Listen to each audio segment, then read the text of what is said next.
Azara kalıp monitor alıp televizor alıp yüremen tayar komplekt hem zat bilen magazin zostanovka etmeyi bilen bile 4 tane 4 megapiksel gece gündüz svetli kamerası hem sesi var. Görüyorsunuz. Monitor özünde kolonkos hem zat var. İçinde zavodskoy jostki diskli. Jostki disk almak gerekler.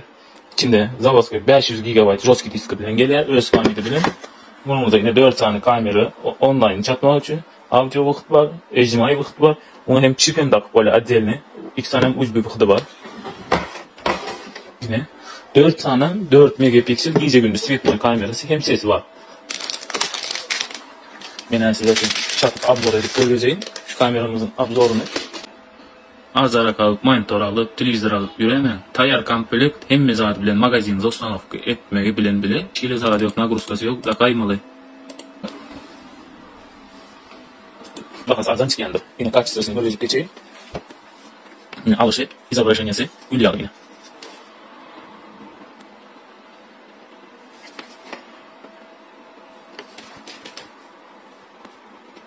Sesen var yine, sesi yalanıyor.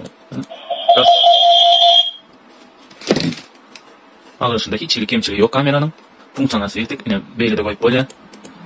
Funksiyası yine kompüter yükleyalı, Windows olsun yalı yine hem mezatı var. Arkadan haber göstermeli. Belki ayda dastak hizmetimiz vardı. Dastak kemçe bakalım içinde.